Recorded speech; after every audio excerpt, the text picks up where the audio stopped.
Bonjour à tous et à toutes, c'est Julie et aujourd'hui je vous retrouve pour parler du passage de Pluton en Verseau et pour y dédier complètement une vidéo parce qu'il y a beaucoup de choses à dire. J'ai abordé un peu le sujet dans la vidéo qui parlait de la pleine lune du 15 novembre, mais c'est un sujet qui est vraiment vaste et qui mérite qu'on s'y attarde un peu plus longuement. Et donc du coup, j'avais envie d'y dédier une vidéo.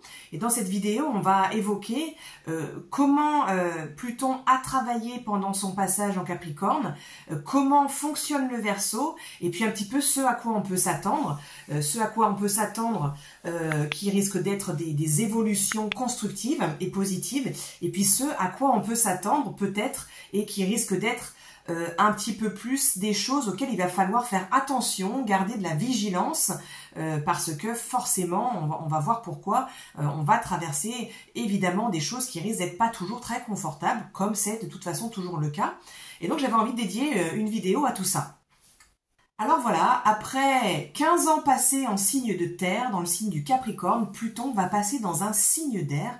C'est significatif puisque les passages de Pluton dans un signe sont un espace où le collectif va réévaluer un signe de manière assez profonde, puisque Pluton a pour modus operandi de aller au fond des choses qui ne sont pas claires, au fond des choses qui ne sont pas alignées, qui sont distordues et qui ont besoin d'être modifiées pour pouvoir être réajustées et revenir à quelque chose qui puisse soutenir notre évolution. Rappelons-le, Pluton est l'archétype qui représente l'âme et ses blessures en astrologie évolutive. Donc, il soutient notre évolution, l'évolution de notre âme qui transcende l'échelle d'une vie humaine. Et pour cela, on a besoin d'aller revisiter certaines choses qui ne sont pas tout à fait alignées et qu'on a besoin de transmuter pour pouvoir évoluer et aller vers un chemin qui nous ramène vers la source, hein, et qui est le but ultime de l'âme. Donc Pluton en Capricorne, il nous a permis d'aller revisiter les distorsions du Capricorne pour pouvoir les transcender et ramener quelque chose de plus juste et de plus droit, de plus aligné. Rappelons-le, le Capricorne est un signe de terre qui est régi par Saturne et qui représente les structures du collectif, comment une société peut s'articuler, comment elle doit se structurer pour pouvoir fonctionner ensemble, que les êtres puissent fonctionner ensemble. Et c'est une des grandes fonctions du Capricorne, c'est de régir une société de manière à ce qu'elle puisse fonctionner sans que ce soit la zizanie parce qu'il n'y a aucune règle commune.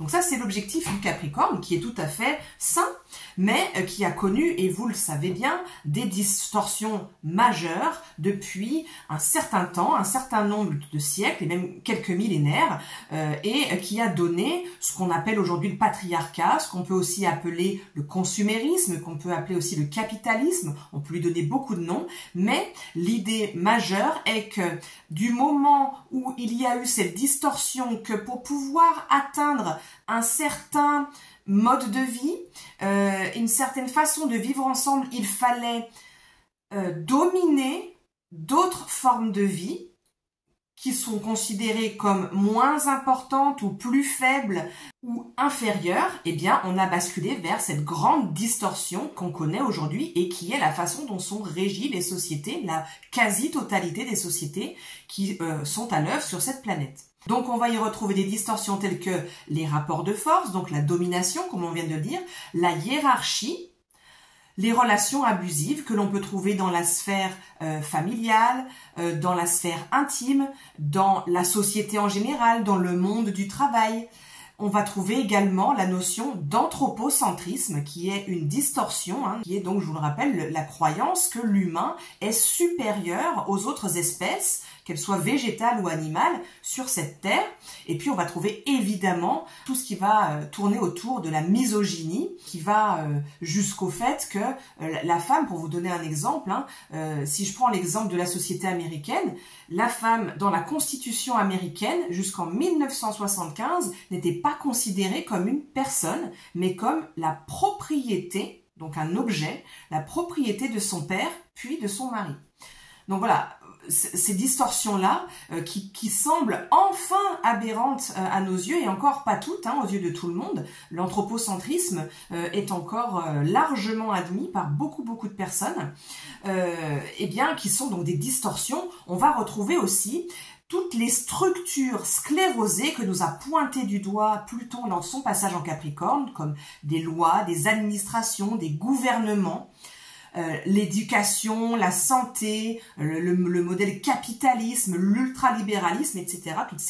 Toutes ces structures extrêmement rigides, la rigidification à l'extrême est une distorsion elle-même du Capricorne qui est là pour construire des structures qui servent à la société, mais lorsqu'elle se rigidifie à l'extrême, eh bien c'est une distorsion. Et puis tout ce qui va tourner enfin autour de l'oppression, la violence et de tous les crimes contre l'humanité et la nature dont on est malheureusement le témoin quotidiennement, qui sont donc tout autant de distorsions et d'horreurs qu'est venu nous montrer Pluton pour nous montrer à quel point il y a besoin de changer ça, et dans le collectif, et nous dans notre rapport à l'autre, dans notre échelle individuelle. Alors Pluton en 2024, pour environ 20 ans, en fait c'est 19 ans et demi, mais bon disons 20 ans, va passer dans le signe du Verseau, signe qui est un signe d'air, donc on va avoir une énergie complètement différente de l'énergie de terre qui précède celle du Verseau. Et rappelons-le, en astrologie, chaque signe va chercher à s'éloigner radicalement du précédent. Le Verseau cherche donc, lui, à s'éloigner radicalement des structures, et des structures un peu plombantes qu'a pu ériger le Capricorne pour pouvoir aller vers quelque chose de beaucoup plus libre. Ça, c'est sa volonté. Et le Verseau va vouloir donc se défaire de cela. On peut s'attendre avec le Verseau, parce que c'est sa manière d'opérer, à des changements brusques, soudains, qui risquent vraiment d'être complètement inattendus et qui vont vraiment changer la donne. Alors ça peut être dans un sens comme dans l'autre, ça peut être des choses très constructives, ça peut être des choses qui ne le sont pas du tout, ça on ne peut pas le prédire. Mais quoi qu'il en soit, le Verseau est un signe qui est éminemment tourné vers l'avenir. C'est un signe qui est novateur, qui cherche le progrès, qui cherche les innovations technologiques, scientifiques, qui vont pouvoir amener un meilleur bien-être à l'humanité, à faire progresser sa qualité de vie. C'est un signe qui cherche l'émancipation, la liberté, l'équité, la fraternité, et qui va donc aussi chercher du progrès, mais au niveau social. Enfin, il y a quelque chose qu'on ne peut pas oublier avec le passage de Pluton en Verseau, c'est que l'archétype du Verseau, en astrologie évolutive, est vraiment associé à la notion de trauma, et que donc, à un niveau autant collectif que individuel, on va pouvoir avoir une potentialité assez importante de revisiter des traumas. Ce qu'il ne faut pas perdre de vue, c'est que le Verseau et Uranus, dans leur mode opératoire, cherchent donc à détruire l'ancien, mais pas tout l'ancien. Ils cherchent à détruire en fait les choses que l'on a déjà dépassées et pour lesquelles on a déjà grandi au-delà de cette structure-là. C'est comme si la structure faisait cette taille-là et puis nous on est plus grand que ça et que du coup ça nous aide à faire éclater la structure qui nous contenait et qui nous comprimait pour pouvoir aller vers une structure plus ample dans laquelle on puisse vraiment se déployer. Donc ça sert notre but évolutif. C'est pas détruire pour détruire, c'est vraiment quelque chose à garder à l'esprit. Alors, pour son mode opératoire, justement, le Verseau, il est associé, si vous connaissez un petit peu le tarot, il est associé à l'arcane de l'étoile. Et ça représente un petit peu, ça va éclaircir peut-être pour vous un peu le fait que le Verseau, on croit souvent que c'est un signe d'eau du fait qu'il soit représenté par un glyphe qui représente ces espèces de petites vagues là. Et en fait, ce ne sont pas des vagues d'eau, ce sont des vagues d'information. Le Verseau va vers quelque chose de complètement dématérialisé. Et en fait, sa transmission d'informations va du haut vers le bas. C'est un signe, comme on le voit bien sur l'image que je vais vous montrer, qui est superbement illustrée, qui va avoir cette capacité de nous relier à quelque chose de bien plus vaste que nous, bien plus grand que nous, et qui a une vision bien plus ample que la nôtre des choses, et qui voit d'une perspective bien plus grande et qui nous permet de faire descendre une information jusqu'à notre conscient qui est plus restreint pour que nous, on puisse la mettre en œuvre dans nos vies. Donc on voit bien hein, sur l'image cette image d'un flux qui descend du ciel par le biais de la personne et qu'on le fait descendre sur terre, et c'est vraiment comme ça que fonctionne le Verseau, avec des influx d'informations, mais c'est très brutal, très rapide avec le Verseau. Ça peut être brutal, mais en tout cas c'est pas quelque chose qui vient se distiller lentement, c'est tout à coup on a paf une réalisation et c'est par là qu'il faut que j'aille. C'est ce genre de mouvement brusque là que met en place le Verseau. C'est pour ça que je disais qu'on pouvait s'attendre à des changements très soudains. L'autre mode opératoire que je trouve correspondre au Verseau, même si traditionnellement parlant, c'est un arcane qui est associé au Scorpion, à Mars et donc au Scorpion plutôt, c'est l'arcane de la tour ou de la maison Dieu. Et je trouve très bien illustré ici sur cette carte que je vous donne encore en image pour vous représenter un peu ce mode opératoire, c'est que on voit donc cette structure qui vient d'être effondrée parce qu'elle fonctionnait plus, elle ne convenait plus, on avait dépassé ça, et on voit le sourire un peu de la personne qui vient de la détruire un peu en disant voilà, je le fais, mais je le fais pas par dépit ou par punition, hein, ce on peut croire parfois faussement avec l'arcane de la maison Dieu. Hein, c'est pas une punition divine, c'est au contraire, tu vois, c'est par là qu'il faut aller. Ça, il y a plus besoin. On va par ici désormais, et on va vers quelque chose qui est beaucoup plus large, quoi. Et donc, comme je vous le disais, le mode d'action d'Uranus et du Verseau, c'est vraiment de détruire l'ancien cadre qui était devenu trop étriqué pour nous et qui va nous permettre de construire cette nouvelle réalité dans laquelle on va pouvoir s'épanouir.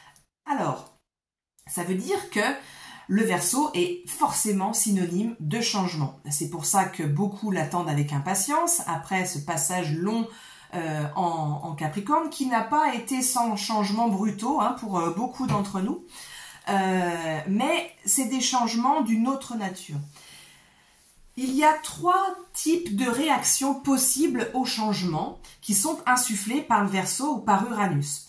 Et 3 types de changements dans notre chemin évolutif que l'on peut adopter en général. Le premier est une résistance au changement, le second est le fait de foncer dans le changement et de l'accepter pleinement et entièrement, et le troisième c'est d'osciller entre les deux. Et la majeure partie de la population oscille entre les deux lorsqu'un changement se profile à l'horizon. On a envie d'y aller, mais il y a aussi des choses qui nous font réfléchir, qui nous font un peu douter. Le plus souvent, on a ce mode de fonctionnement-là.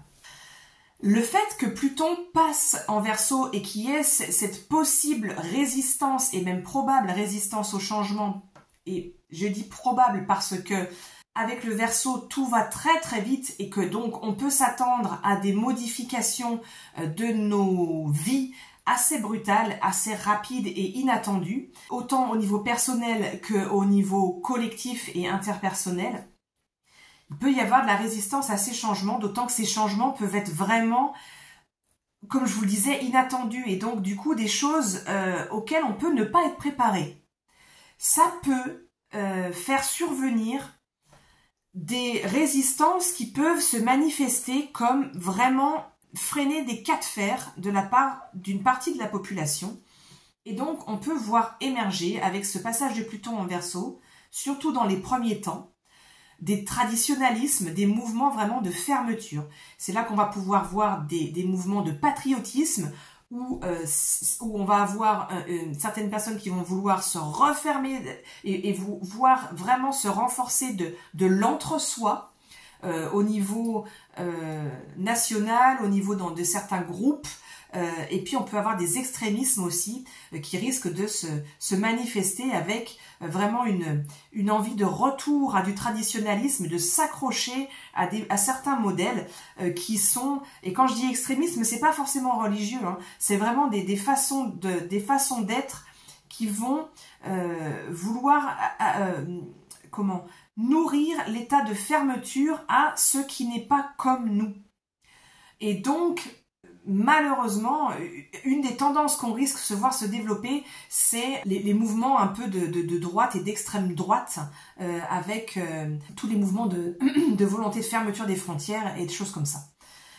Ça, c'est une potentialité qu'on ne peut pas ignorer avec le passage de Pluton en Verseau et cette résistance au changement qui risque d'être le cas pour certaines personnes, au moins temporairement. Pourquoi? Parce que, encore une fois, Pluton, il vient toujours faire ressortir les traits les plus distordus des signes et des archétypes qui traversent. Et le Verseau a ces trois tendances-là. Le Verseau, on n'a pas toujours des gens en Verseau qui sont extrêmement ouvertes et tournées vers l'avenir.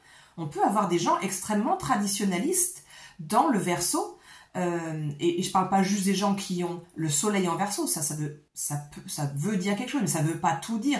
Il peut y avoir des signatures Verseau très fortes dans un thème natal avec une personne qui a son soleil, je sais pas, en Capricorne, en Cancer, en Gémeaux, en n'importe quel signe.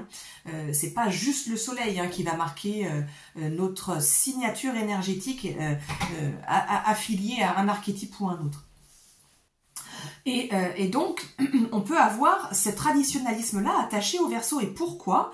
Parce que l'ancien maître du Verseau, avant que Uranus ne soit découvert, c'était Saturne. Et Saturne, comme on vient de le voir, c'était donc le maître du Capricorne, et lui qui est le maître donc de la structure et du traditionnalisme. Donc, on comprend pourquoi. La deuxième tendance qu'on risque de voir émerger, c'est une tendance vraiment à accueillir le changement, surtout après ces 15 ans passés dans le signe du Capricorne, comme vraiment un souffle d'air ultra bienvenu. Donc on peut avoir une tendance à vouloir foncer vers l'avenir, à vraiment accueillir toutes les innovations, tout le changement, tous les progrès scientifiques, toutes les créations, les inventions technologiques qui peuvent être présentées. Et c'est tout à fait louable parce qu'on peut avoir des choses très très belles qui arrivent, et notamment tant que Uranus est encore en Taureau, et puis il va repasser direct en Taureau courant 2025 avant de passer en Gémeaux, puis rétrogradé et repasser directement en Gémeaux définitivement en 2026. Tant qu'Uranus donc est en Taureau, on peut très bien voir émerger de superbes innovations technologiques et scientifiques qui vont vers quelque chose qui va soutenir de la durabilité pour la planète. Donc il y a plein de bonnes choses à prendre, et tant mieux.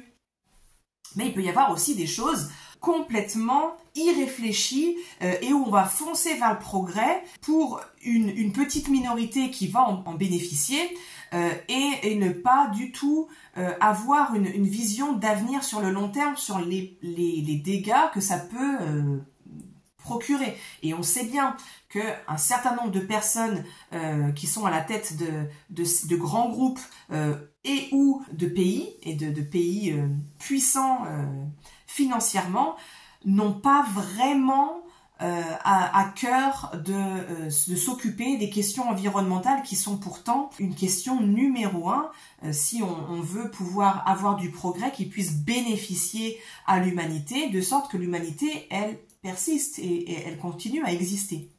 Donc ça peut créer aussi des mouvements qui vont s'opposer violemment aux personnes qui vont tirer la sonnette d'alarme. Et dans le traditionnalisme qu'on vient d'évoquer précédemment, il peut y avoir du bon aussi de dire oui, on veut bien du progrès, mais pas à n'importe quel prix, pas n'importe quoi. Et donc il risque d'y avoir de la violence peut-être entre deux camps qui risquent de s'affronter, avec une tendance à ridiculiser les réticences au changement, à faire croire que c'est de l'archaïsme, alors que ça ne l'est pas forcément. Et puis, il peut y avoir aussi cette vision de le progrès pour le progrès, et qui va encore une fois bénéficier à qui? Est-ce que ça va bénéficier à tout le monde? Est-ce que ça va bénéficier finalement à ceux qui en ont le plus besoin, c'est-à-dire les personnes qui sont en souffrance sur cette planète? Et Dieu sait qu'ils sont la majorité des personnes vivant sur cette planète, les personnes qui ne mangent pas à leur faim, les personnes qui n'ont pas un toit sur leur tête, les personnes qui vivent dans un climat d'insécurité, de guerre et de violence, sont la majorité des personnes sur cette terre. Les personnes qui n'ont pas suffisamment d'argent pour vivre décemment sont la majorité des personnes vivant sur cette planète actuellement. Donc si on veut vraiment un progrès qui soit dans les vraies lignes du Verseau, c'est un progrès qui doit bénéficier à toutes les personnes vivant sur Terre et plus largement à toutes les espèces vivant sur Terre. Donc on voit bien que malheureusement, les avancées technologiques ne sont pas toujours dans cette lignée-là et que donc il y a vraiment un travail à faire pour arriver à ça et on peut espérer qu'à l'issue du transit de Pluton en Verseau, on soit arrivé plutôt à ces tendances-là. Troisième point, comme on l'a mentionné, c'est une alternance entre ces deux tendances-là. Et moi, je pense qu'il est crucial que ce soit la ligne à viser pour tout le monde. Parce que le progrès est important, mais quel progrès on veut et garder une certaine raison est important aussi. Donc, probablement que de nourrir un entre-deux, un juste milieu, est la ligne de conduite à suivre. Bon alors, à quoi on peut s'attendre concrètement avec Pluton en Verseau? Déjà, la première chose à savoir, c'est que il faut s'attendre à ce qu'on ait des surprises complètement inattendues. Alors c'est sûr que le climat politique récent est pas très porteur d'espoir sur une survie de l'humanité dans une perspective égalitaire au niveau social et au niveau environnemental. Mais on peut être surpris avec Pluton en Verseau. Les transits de planètes en Verseau sont souvent synonymes de grandes surprises, de choses auxquelles on pouvait ne pas s'attendre. L'issue peut être complètement inattendue. Donc, c'est la première chose. À quoi s'attendre? Eh ben, à l'inattendu, en fait, finalement. Donc, c'est la première chose, bon, qui n'est pas forcément rassurante, parce qu'on peut pas s'attacher à quoi que ce soit, mais en même temps, on peut pas s'attacher à quoi que ce soit vraiment avec un transit en Verseau. On peut pas vraiment s'attendre à des issues prévisibles. En tout cas, ce à quoi on peut s'attendre, et qui est certain, c'est une grande accélération du rythme. Et notamment une grande accélération au niveau de l'information et au niveau des avancées technologiques. Parce que donc le Verseau est un signe d'air, c'est un signe d'air qui est associé à Uranus et donc qui est l'octave supérieure de Mercure, qui est déjà une planète rapide, une planète de communication et une planète d'information, et son octave supérieure est Uranus. Alors on dit octave supérieure, bon, pour plusieurs raisons, effectivement parce que c'est exponentiel au niveau de la rapidité et de la façon de communiquer les choses, mais aussi parce que, comme je vous l'exprimais tout à l'heure, c'est une information qui vient de quelque chose de beaucoup plus vaste que nous et qui nous dépasse complètement dans notre version incarnée. Donc voilà, donc on peut s'attendre à cette grande accélération et notamment aussi du fait qu'il va y avoir ce passage plus tard de la planète régente du Verseau, Uranus en Gémeaux, où on va avoir vraiment, on peut imaginer au niveau des réseaux sociaux, au niveau de la façon de se relier, au niveau de la façon de communiquer et de s'exprimer, je pense qu'on peut même pas imaginer ce à quoi ça va ressembler dans quelques années, la façon d'être en lien, la façon de communiquer. Il y a des façons, des modes de communication qui vont apparaître qu'on peut même pas encore imaginer aujourd'hui. Donc la rapidité de l'information, on croit déjà être, et on l'est, submergé d'informations. Je crois qu'encore une fois, on peut pas imaginer à quel point ça va être d'ici quelques années. D'où l'intérêt de ce qu'on peut travailler depuis quelques années, ce centrage, ce discernement, revenir à soi, revenir à son acte, revenir à ses pieds, et ce par des pratiques quotidiennes. Et ça va être de plus en plus un défi de le faire parce que tout va s'accélérer, y compris le rythme de nos vies. Mais garder du temps pour méditer, pour aller en nature, veiller à son alimentation, veiller à son sommeil, à garder des temps de silence où on n'est pas exposé à de l'information justement, trier l'information qu'on choisit de recevoir ou pas, et garder vraiment ces temps pour se recentrer, ça va être vraiment crucial. Mais vraiment. Et faites-vous toujours des pense-bêtes pour y repenser. Faites de la place dans votre agenda, même si c'est 10 minutes. Il faut avoir ces espaces-là qui vont être vraiment encore plus importants qu'ils ne le sont maintenant. Puisqu'on a vraiment ce lien avec des sphères plus impalpables que nous, on a vraiment quelque chose qui va se décupler au niveau de la multidimensionnalité, de la vie extraterrestre à l'extérieur, et il est bien probable que la vie extraterrestre qui est déjà parmi nous soit mise en lumière et soit révélée, Les voyages spatiaux vont pouvoir se décupler. Bon, on a déjà une petite idée hein, du projet de base lunaire hein, qui est en train de se concrétiser. Il y a aussi des projets de base martienne de l'humanité qui sont en train de se faire. Alors bon, ça va peut-être pas se faire sous 20 ans parce que c'est des projets qui sont colossaux, mais sur la Lune, c'est probable qu'on le voit venir à se concrétiser sur le passage de Pluton en Verseau. Je pense que le rapport au temps, donc comme je viens de vous le dire, avec cette accélération va se modifier et ce que on admet encore généralement comme étant concept de temps, comme étant la définition de temps, va se modifier. On va plus définir le temps comme cette ligne hein, qu'on connaît bien, la chronologie là, qu'on connaît bien, et on va découvrir que le temps n'est pas que ça. Et ça va être plus communément admis, je pense que ça n'a pu l'être par le passé. Et puis, du fait qu'on ait Pluton qui soit une planète qui régit ce qui est atomique et subatomique, en fait, hein, c'est pas pour rien que Pluton a été découvert au moment du développement de la bombe atomique, eh bien, on va pouvoir avoir des choses qui vont se développer dans la minimisation des objets, en fait, et notamment du matériel informatique et du matériel qui va pouvoir porter de l'information, qui va devenir de plus en plus petit. On peut avoir aussi beaucoup de choses qui vont tourner autour des innovations informatiques et quantiques qui sont presque inimaginables de nos jours. Évidemment, le développement ultra rapide de l'intelligence artificielle avec tous les avantages que ça comporte et tous les risques que ça comporte aussi. Hein.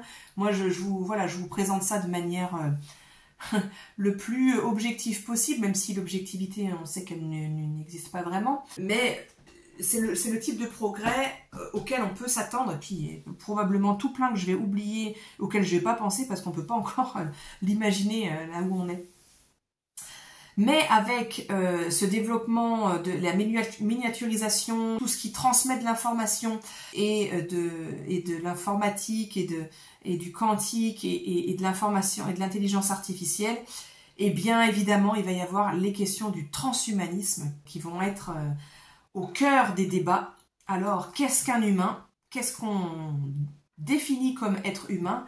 Qu'est-ce qui est souhaitable? Qu'est-ce qui n'est pas souhaitable dans potentialité du mélange entre l'humain et le mécanique et l'informatique? Là, c'est tout des débats dont on ne peut qu'imaginer le début de la teneur, et il va y avoir je pense des questions aussi au niveau génétique qui risquent de vraiment se poser. Alors, bon, je peux pas ne pas en parler, surtout dans le contexte géopolitique dans lequel on est. Étant donné que je viens de le mentionner, Pluton est une planète qui s'occupe de l'atome et du subatomique. Le risque de conflit atomique est grand. Existera-t-il ou pas, ça, personne ne peut le prédire. Et je pense que tout ce qu'on peut faire, en fait, c'est d'alimenter des pensées qui vont vers une alternative à ça.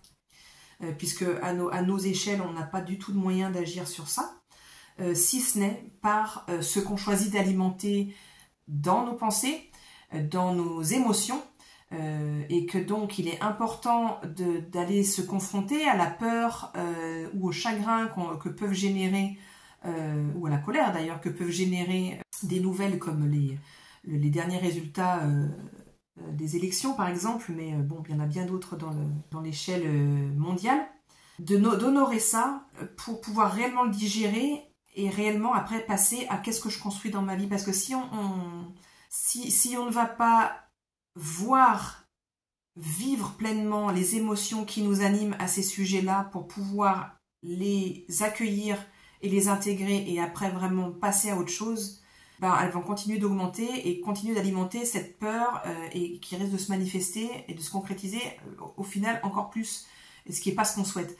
Donc voilà, donc je crois que ce qui est important d'une part, c'est d'alimenter ce qu'on veut voir émerger sur Terre, et évidemment que ce n'est pas un conflit atomique, et d'autre part, continuer à alimenter ce qui est juste pour nous dans nos vies, dans notre quotidien, notre rapport à la terre, notre rapport aux animaux, notre rapport aux humains, notre rapport aux personnes qui sont en difficulté, toutes les valeurs qui nous tiennent à cœur et qui peuvent être autres que celles que je viens de mentionner, hein, et qui font qu'on alimente quelque chose qui est juste pour nous, dans nos valeurs, et en essayant de grandir notre espace d'accueil, parce que Dieu sait qu'on va être amené au contraire à le fermer par de la désinformation grandissante, hein, parce que si l'information va s'augmenter, vous pouvez vous douter que la désinformation va augmenter de manière significative aussi. Et donc d'ouvrir notre cœur dans la mesure de ce qui est juste, bien sûr, c'est pas ouvrir notre cœur aux personnes qui sont néfastes, quoi, mais d'ouvrir notre cœur et de garder une ligne de conduite qui est juste, qui est droit dans nos bottes, quoi. Et vraiment, je crois que c'est le mieux qu'on a à faire pour alimenter quelque chose qui va aller vers une ère de paix qu'on connaîtra peut-être pas de notre vivant, mais en tout cas qu'on pourra poser les pierres pour préparer. Et donc du coup, pour en revenir à une dimension plus sociale et plus égalitaire et libertaire du Verseau et d'Uranus, qui en est le régent, et donc de Pluton en Verseau, c'est-à-dire que Pluton, il va donc évidemment aller vers ces espaces progressistes en termes de technologie, mais il va aussi aller vers des tendances progressistes en termes de droit, en termes de liberté, et aller vers vraiment une suppression de toutes les choses qui sont complètement obsolètes, quoi. Donc, je prends par exemple les questions du genre, quoi. Le fait qu'on soit en 2024 et qu'on en soit encore à ce que les hommes et les femmes soient pas sur un pied d'égalité en termes de travail, en termes de droit, en termes de rémunération, mais sérieusement, quoi. Quand est-ce qu'on passe à quelque chose d'autre, quoi, hein? Ça, on n'en est plus là, quoi. Donc, en fait, avec Pluton et avec ces histoires de mode opératoire qui vont vers la destruction de l'ancien, on va avoir des choses assez explosives de modes, de structures qui ont été peut-être des évidences jusqu'à présent et qui juste, enfin pour des évidences, pour certains, le fait que, je reprends la question du genre, là, pour certains, c'est une évidence que les femmes, bon ben voilà, elles n'ont pas à travailler comme les hommes, il faut qu'elles restent à s'occuper des enfants, quoi, et c'est leur rôle, c'est d'être des procréatrices, quoi. Bon, on va peut-être passer à autre chose, quoi, et ça risque de se faire de manière un peu explosive, hein, parce que Uranus et le Verseau, ça peut être un peu de la rébellion aussi, hein, même un peu beaucoup, quoi. Donc la rébellion, c'est l'extrême vers lequel il ne faut pas aller. En tout cas, la destruction de l'ancien pour aller vers quelque chose d'égalitaire, ça oui, totalement. Mais on se doute bien que pour détruire quelque chose qui est ancré depuis si longtemps, ben, ça risque de pas forcément se faire dans la douceur, quoi. Faut pas se leurrer non plus, faut être prêt à ça. En tout cas, il va y avoir des exigences pour aller vers des systèmes plus égalitaires, des systèmes qui vont être vers un mode de plus grande équité, qui vont aller croissant. Et en fait, l'idée aussi avec le Verseau, outre cette grande notion libertaire et égalitaire, c'est aussi cette notion de singularité et d'individuation. C'est vraiment le paroxysme du processus de l'individuation, le Verseau, où on arrive à être soi-même dans le collectif, dans la société, et soi-même dans toute son excentricité, dans toute sa singularité. Donc il risque d'y avoir aussi, je l'ai nommé comme ça sur la vignette, des genres de coming out, quoi. Bon, ok, bon, ben moi je suis comme ça, quoi. Voilà. Et ben ça rentre pas dans les cases, et ben ça rentre pas dans les cases, quoi. Et donc j'affirme haut et fort que j'ai cette bizarrerie, cette singularité-là, des choses qui risquent d'être vraiment assumées. Et tant mieux, quoi, quelque part.